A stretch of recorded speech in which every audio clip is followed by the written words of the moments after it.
जाने किस ख्वाबे परेशान का है चक्कर सारा, बिखरा बिखरा हुआ रहता है मेरा घर सारा। नमस्कार, मैं हूं राजीव और आप देख रहे हैं घूमता हुआ आईना। मुश्किल वक्त जब आता है तो जुबान लड़खड़ाने लगती है, हाथ पैर फूल जाते हैं। आदमी जो करना चाहता है कर नहीं पाता है, जो नहीं करना चाहता है वो होने लग जाता है। और इस पर भी अगर 30 मार खां बनने का दिखावा करना हो तो मुश्किलें और बढ़ जाती हैं, क्योंकि एक तरफ तो दिखावे को बनाए रखने का दबाव होता है और दूसरी तरफ कुछ संभाल न पाने की लाचारी होती है। ऐसे में अपनी इज्जत बचाने के लिए आदमी उटपटांग फैसले लेने लगता है ताकि उसकी कमियों पर से ध्यान हटे। इस वक्त देश की सत्तारूढ़ पार्टी यानी बीजेपी और देश के प्रधानमंत्री नरेंद्र मोदी का हाल कुछ ऐसा ही बदहवासी वाला हो गया है। मोदी जी की जुबान संभाले संभल नहीं रही है। हाल के दो नमूने देखिए जरा। पहला नमूना जो है वो टेलीप्रॉम्प्टर वाली क्लिप है, उसे देख लेते हैं। इस बुके में है हम भारतीयों का टेम्परामेंट, हम भारतीयों का टैलेंट। जिस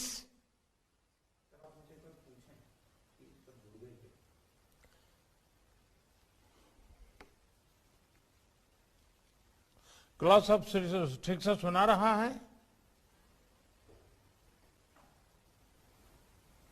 I hear you, Mr. President. और हमारा इंटरप्रेटर की आवाज भी पहुंच रही है सबको।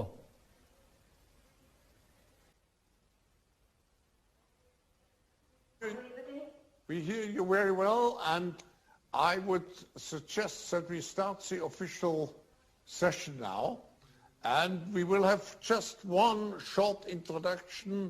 तो देखा आपने, अब अगली क्लिप देखिए आप, बेटी बचाओ बेटी पटाओ की क्लिप। हाल के आंकड़ों से पता चला है कि बेटी बचाओ बेटी पढ़ाओ अभियान, इसकी सफलता से वर्षों बाद देश में स्त्री पुरुष का अनुपात भी बेहतर हुआ है। ये बदलाव इस बात का स्पष्ट संकेत है कि नया भारत कैसा होगा, कितना सामर्थ्यशाली होगा। तो देखा आपने कैसे जरा सी तकनीकी गड़बड़ी होने पर साहब बगले झांकने लगे हैं। दो लाइन अपने स्तर पर संभाल नहीं सके। और दूसरी क्लिपिंग आपने देखी, इसमें तो साहब अपनी योजना का ही नाम ठीक से नहीं ले पा रहे हैं और गड़बड़ी में भी कितनी बड़ी गड़बड़ी की कि बेटी पढ़ाओ को पटाओ कह दिया। और यह पहली बार नहीं है। आप याद कीजिए कि 2015 में वाइब्रेंट गुजरात कार्यक्रम में श्रीलंका के राष्ट्रपति मैत्रीपाला सिरिसेना और उनकी पत्नी का स्वागत करते हुए मोदी जी ने मिसेज सिरिसेना की जगह MRS सिरिसेना कह दिया था। अब इस गड़बड़ी को भी टीपी यानी टेलीप्रॉम्प्टर के मत्थे मढ़ सकते हैं। यही तो अब तक बीजेपी करती आ रही है, खुद कुछ करना नहीं लेकिन अपनी गलतियों का ठीकरा दूसरों के माथे पर मढ़ना और बदलाव के नाम पर ऐसे फैसले लेना जिनसे देश का तो कुछ भला नहीं होता लेकिन मनमानी झलकती है। जैसे सरकार ने आजादी का अमृत महोत्सव मनाते मनाते इंडिया गेट पर जल रही अमर जवान ज्योति को ही बुझा दिया और उसे नेशनल वॉर मेमोरियल यानी राष्ट्रीय युद्ध स्मारक पर लगा दिया। आप जानते ही हैं कि अमर जवान ज्योति 1971 में पाकिस्तान पर जीत और इसके लिए कुर्बानी देने वाले भारतीय सैनिकों की याद में 1972 से जलती आ रही थी। उससे छेड़खानी करने के पीछे आखिर कारण क्या थे? क्या मोदी सरकार कांग्रेस शासन की उपलब्धियों से डरती है? क्या उस इतिहास से डरती है जिसे बनाने में भाजपा का कोई योगदान नहीं रहा? क्या अमर जवान ज्योति को बुझाकर कोई मोदी सरकार ने शहीदों का अपमान नहीं किया है? ऐसे कई सवालों के जवाब बीजेपी को अभी नहीं तो 2024 में तो देने ही पड़ेंगे, क्योंकि तब तक शायद और बहुत कुछ देश में बदल जाएगा। आर्थिक, प्रशासनिक, शैक्षणिक ढांचा बदल जाएगा। समाज तो पहले से ही बदला हुआ दिख रहा है। कई शहरों के नाम बदल चुके हैं और आश्चर्य नहीं होगा कि अगर देश की राजधानी भी बदल जाए। और ये सब बदलाव इसलिए ताकि बीजेपी की कमजोरियों से ध्यान हट सके। अब जनता का ध्यान भटकाने की कोशिश में बीजेपी कितनी सफल होती है इसका पता 2022 में ही यानी इसी साल चल जाएगा। जी हां, ठीक समझा आपने। मैं बात कर रहा हूं 5 राज्यों के विधानसभा चुनावों की, उसमें भी खास तौर पर उत्तर प्रदेश के चुनाव की, जहां बीजेपी बदहवास नजर आ रही है। तो दोस्तों, आज आईने की नजर से पड़ताल करेंगे कि आखिर क्या कारण है कि बीजेपी की बदहवासी जो है वो साफ उत्तर प्रदेश में दिखाई दे रही है, क्यों यूपी में पस्त दिख रही है बीजेपी, और कैसे सख्त विपक्ष का सामना करने पर मजबूर है बीजेपी। लेकिन सबसे पहले देखते हैं कि हाल में कौन से 2 बड़े बदलाव बीजेपी ने किए हैं।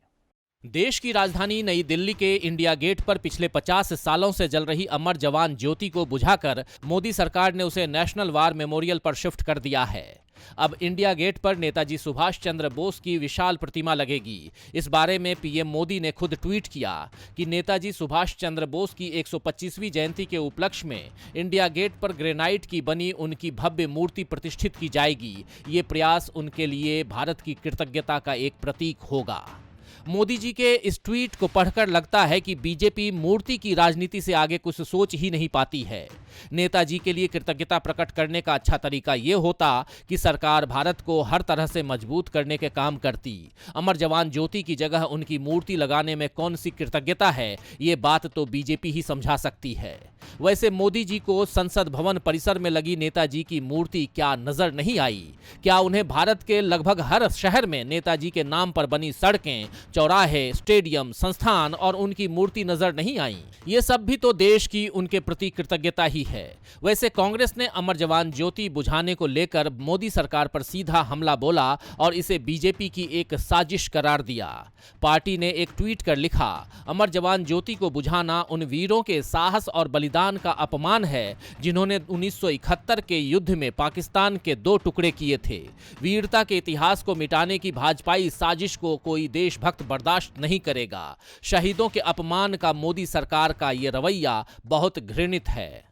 लेकिन केंद्र सरकार के शहरी विकास राज्य मंत्री कौशल किशोर अमर जवान ज्योति को बुझाने और दूसरी जगह शिफ्ट करने को सही मानते हैं। उन्होंने ट्वीट किया है, इंडिया गेट पर जो अमर जवान ज्योति जलती थी अब राष्ट्रीय समर स्मारक पर जलेगी, जहां देश के तमाम लोग, चाहे वो आजादी का आंदोलन हो या देश की सुरक्षा के लिए युद्ध हुआ हो, वहां जब ज्योति जलेगी और जब देश के लोग आएंगे और उन लोगों के नाम पढ़ेंगे तो एक राष्ट्र भावना जागृत होगी और मैं समझता हूं कि यह अच्छा कदम है। एंकर 2 तो बड़े अजीब तर्क हैं बीजेपी के कि वार मेमोरियल पर लोग आएंगे तो राष्ट्र भावना जागृत होगी। मेरा सवाल सरकार से यह है कि क्या इंडिया गेट पर अमर जवान ज्योति को देखकर यह भावना नहीं जाग सकती थी?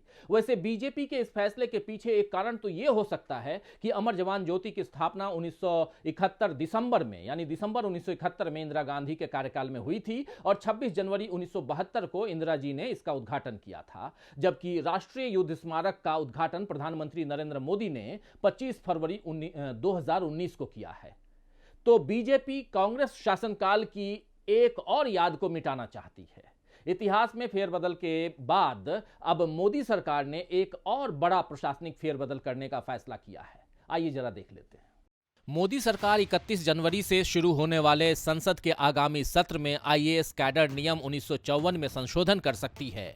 भारतीय प्रशासनिक सेवा के मौजूदा नियमों के तहत 3 अखिल भारतीय सेवाओं के अधिकारी आईएएस, भारतीय पुलिस सेवा यानी आईपीएस और भारतीय वन सेवा के अधिकारी एक कैडर के रूप में एक राज्य से जुड़े होते हैं। ये अधिकारी उसी कैडर में तब तक सेवा देते हैं जब तक कि वो केंद्र सरकार में सेवा देने का ऑप्शन नहीं चुनते हैं।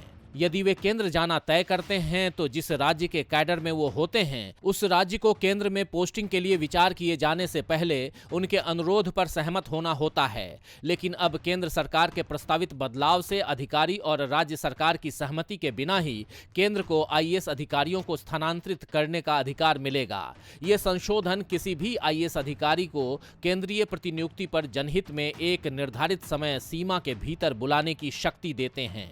यदि राज्य सरकार अधिकारी को कार्य मुक्त नहीं करती है तो उसे केंद्र ने जो तारीख तय की है उसके बाद अपने आप कार्य मुक्त माना जाएगा। तो सीधे शब्दों में कहें तो अब कौन से अधिकारी को राज्य सरकार में रखना है, केंद्र सरकार में रखना है, अब तक ये फैसला राज्य की मर्जी से भी होता था, लेकिन अब इसमें भी केंद्र की ही मनमानी चलेगी। राज्य की कोई मर्जी नहीं चलेगी। इसलिए बहुत से राज्य इस फैसले का विरोध कर रहे हैं और विपक्षी दल आरोप लगा रहे हैं कि इससे राज्य के अधिकार कम करने की कोशिश की जा रही है। इस आरोप में दम भी है, क्योंकि मोदी सरकार हर तरह से सारी शक्तियां अपने हाथ में रखना चाहती है। ये पहले भी नजर आया है और अधिकारियों की पोस्टिंग या ट्रांसफर जैसे काम भी सत्तारूढ़ दल अपनी सुविधा के लिए करता है, ये भी जगजाहिर है। जब ये अधिकारी बाद में राजनीति में आ जाते हैं तो समझ में आ जाता है कि इनसे किस तरह के काम सरकार कराती होगी। पहले तो अधिकारी फिर भी अपने रिटायरमेंट के बाद कोई दल ज्वाइन करते थे, लेकिन आजकल तो वीआरएस लेकर भी राजनीति में कूदने का चलन बढ़ गया है। चुनावों के वक्त बहुत से पूर्व अधिकारी किसी पार्टी का झंडा उठाए दिखते हैं, यूपी में भी दिख रहे हैं। वैसे यूपी में इस वक्त बीजेपी बदहवास दिख रही है। जब से ये तय हुआ कि इस बार चुनाव प्रचार वर्चुअल मोड में होंगे तो ये माना जाने लगा कि इसमें बीजेपी को फायदा रहेगा, क्योंकि उसकी आईटी फौज काफी तगड़ी है। वैसे भी बीजेपी 365 दिन 24 घंटे चुनावी मोड में ही रहती है। व्हाट्सएप, ट्विटर, फेसबुक, इंस्टाग्राम को इन तमाम सोशल मीडिया ऐप के जरिए बीजेपी अपना प्रचार कर ही रही है। इसके अलावा बीजेपी ने पिछले महीने ही कार्यकर्ताओं को निर्देश दे दिया था कि वे उम्मीदवार के नाम की प्रतीक्षा न करें, घर घर जाकर प्रचार आरंभ कर दें, और ऐसा होना शुरू भी हो गया। लेकिन बीजेपी के प्रचार में हिंदुत्व की छौंक बहुत तेज है, जो इस बार शायद वोटर्स को रास नहीं आ रही है। मनोज तिवारी और रवि किशन के गाने हों या अन्य प्रचार सामग्री, सभी में अयोध्या, मथुरा, काशी, भगवा, बुलडोजर, इन सब शब्दों के साथ साथ सांप्रदायिकता उभारने के ख्याल से नेताओं के चित्रों और वीडियो का इस्तेमाल किया गया है। जबकि विपक्ष की प्रचार सामग्रियों में विकास और घोटालों की परतें उघाड़ी गई हैं, जिनसे वोटर्स भी खुद को कहीं न कहीं कनेक्ट कर रहे हैं। उत्तर प्रदेश में कई गांव ऐसे हैं जो अपने नेताओं की बाट जोह रहे हैं। ग्रामीणों का सीधा कहना है कि गांव आएंगे तो वोट मिलेंगे, नहीं आएंगे तो वोट नहीं मिलेंगे।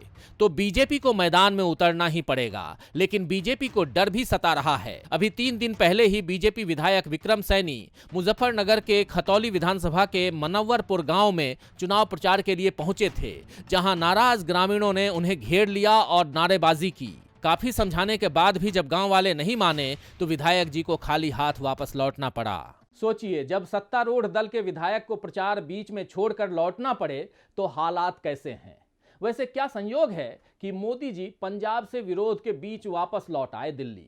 सैनी जी अपने विधानसभा क्षेत्र में विरोध के कारण उल्टे पांव वापस हो गए। इसके बाद बीजेपी की बदहवासी समझी जा सकती है। यूपी में बीजेपी को संभालने के लिए अब गृह मंत्री अमित शाह भी मैदान में उतर गए हैं। शनिवार को आपने देखा होगा कि अमित शाह ने कैराना में डोर टू डोर संपर्क अभियान किया। इस दौरान उन्होंने लोगों से बीजेपी को वोट करने की अपील की। आपको बता दूं कि कैराना में पलायन एक बड़ा मुद्दा है, जिस पर बीजेपी अक्सर समाजवादी पार्टी को घेरती रही है। कुछ समय पहले सीएम योगी भी कैराना गए थे और अब अमित शाह ने भी कैराना आकर के पलायन का मुद्दा उठाया है। यानी बीजेपी इस बार भी चुनाव में पलायन के मुद्दे को भुनाना चाहती है। वैसे बीजेपी जहां हिंदुत्व के मुद्दे को खड़ा करने के लिए तैयार है, तो वहीं सीएम योगी की मदद के लिए वो हिंदू वाहिनी यानी हिंदू वाहिनी सेना जो है उनकी गोरखपुर वाली, वो भी फिर से खड़ी हो गई है, जिसे बीजेपी के कहने पर ही भंग किया गया था। ये जरा देख लेते हैं। गोरखपुर में योगी आदित्यनाथ को जिताने के लिए हिंदू वाहिनी ने फिर से प्रचार करना शुरू कर दिया है। आपको बता दूं कि विधानसभा चुनाव में टिकट बंटवारे को लेकर मतभेदों के कारण बीजेपी के साथ संबंधों में खटास आने के बाद योगी आदित्यनाथ ने 2002 में हिंदू युवा वाहिनी को खड़ा किया था। उन्होंने बीजेपी उम्मीदवार शिव प्रताप शुक्ला के खिलाफ डॉक्टर राधा मोहन दास अग्रवाल को मैदान में उतारकर बीजेपी नेतृत्व को चुनौती दी थी। अग्रवाल ने शुक्ला को हराया और आदित्यनाथ योगी को पूर्वी उत्तर प्रदेश के निर्विवाद नेता के रूप में स्थापित किया था। हिंदू युवा वाहिनी ने 2004, 2009 और 2014 में योगी आदित्यनाथ के चुनाव अभियानों में महत्वपूर्ण भूमिका निभाई थी और पूर्वी उत्तर प्रदेश के ग्रामीण क्षेत्रों में हिंदुत्व के संदेश का प्रचार भी किया था। लेकिन 2017 में योगी जी के सीएम बनने के बाद हिंदू वाहिनी को बीजेपी के कहने पर भंग कर दिया गया था, क्योंकि बीजेपी को डर था कि ये पैरेलल राजनीतिक संगठन की तरह काम करेगा। 2002 में हिंदू युवा वाहिनी की सदस्य संख्या 300 थी, जो 2017 तक 15 लाख हो गई थी। इसी से इसकी ताकत का अंदाजा लगाया जा सकता है। पिछले 5 सालों में वाहिनी ने राजनीतिक की जगह सामाजिक कार्यों पर ही ध्यान लगाया, लेकिन एक बार फिर योगी जी का साथ देने हिंदू युवा वाहिनी उठ खड़ी हुई है। तो योगी जी को गोरखपुर की सेफ सीट से उतारने का फैसला बीजेपी ने लिया और यह सीट सुरक्षित रहे, यह फैसला हिंदू वाहिनी ने ले लिया है। अब बाद में बीजेपी और वाहिनी यानी हिंदू वाहिनी जो है योगी जी की सेना, ये एक दूसरे से कैसे निपटेंगे ये देखा जाएगा। लेकिन उससे पहले सवाल ये है कि क्या योगी जी गोरखपुर जीत जाएंगे, फिर से सीएम बन पाएंगे, यानी क्या बीजेपी इस बारे में निश्चिंत है कि वो चुनाव जीतेगी? क्योंकि विपक्ष और खासकर समाजवादी पार्टी उसे तगड़ी चुनौती दे रही है और अब तो प्रियंका गांधी ने भी समाजवादी पार्टी का साथ देने का ऐलान कर दिया है। यूपी में एक तरफ बीजेपी 300 सीटें पार जाने का दावा कर रही है, तो वहीं दूसरी तरफ समाजवादी पार्टी भी है, जहां अखिलेश और 22 में बाइसिकल का नारा बुलंद कर चुकी है। समाजवादी पार्टी के साथ जिस तरह बीजेपी के कई बड़े नेता शामिल हो गए, बहुत से दल समाजवादी पार्टी के साथ गठबंधन कर चुके हैं और तमाम तरह के जो ओपिनियन पोल आ रहे हैं, उन सब में समाजवादी पार्टी को इस बार सत्ता का सबसे मजबूत दावेदार बताया जा रहा है। पिछली बार समाजवादी पार्टी के साथ गठबंधन में कांग्रेस भी थी, लेकिन इस बार कांग्रेस अलग चुनाव लड़ रही है। कांग्रेस का घोषणा पत्र, उसके एजेंडे सब अलग हैं। कांग्रेस ने महिलाओं को आगे बढ़ाने का बीड़ा उठाया है और ये काम प्रियंका गांधी कर रही हैं। 2 दिन पहले जब उनसे ये पूछा गया था कि कांग्रेस की ओर से सीएम का चेहरा कौन होगा, तो उन्होंने जवाब दिया था कि मेरे अलावा कोई और चेहरा दिखता है क्या। हालांकि अगले ही दिन उन्होंने खुलासा भी कर दिया कि यह जवाब मैंने चिढ़कर दिया था, क्योंकि पत्रकार लगातार इस तरह के सवाल पूछ रहे हैं। खैर, ये तो तय है कि प्रियंका खुद सीएम नहीं बन रही, लेकिन अखिलेश को वो सीएम जरूर बना सकती हैं, क्योंकि एक इंटरव्यू में उन्होंने कहा है कि यदि अखिलेश यादव को सरकार बनाने के लिए कुछ सीटें कम पड़ती हैं तो कांग्रेस को समर्थन करने में कोई दिक्कत नहीं होगी। उन्होंने कहा कि बस इसके लिए शर्त यह होगी कि युवाओं और महिलाओं के लिए कांग्रेस के बनाए एजेंडे को पूरा कर दिया जाए। तो मतलब साफ है कि चुनाव के पहले ना सही, लेकिन बाद में ही कांग्रेस और समाजवादी पार्टी साथ आ सकते हैं। अगर समाजवादी पार्टी ने बीजेपी को यूपी में मात दे दी तो फिर दिल्ली से भी बीजेपी के पांव उखड़ने की बारी आ ही जाएगी। हिंदुत्व का परचम, विकास के दावे, न्यू इंडिया का मंत्र और बदलाव का ताबीज, सब एक और धरा का धरा रह जाएगा। हिंदुस्तान को बदलने का ख्वाब देख रही बीजेपी के लिए बेहतर यही होगा कि वो अपने तौर तरीके बदल ले, क्योंकि जब जनता आती है तो सिंहासन खाली करने ही पड़ते हैं। खैर, शायर गणेश बिहारी तर्ज ने ठीक ही फरमाया है कि अहले दिल के वास्ते पैगाम होकर रह गई, अहले दिल के वास्ते पैगाम होकर रह गई, जिंदगी मजबूरियों का नाम होकर रह गई। तो आज के लिए बस इतना ही। फिर मिलेंगे खबरों के नए आईने के साथ। तब तक देखते रहिए डीवी लाइव। नमस्कार।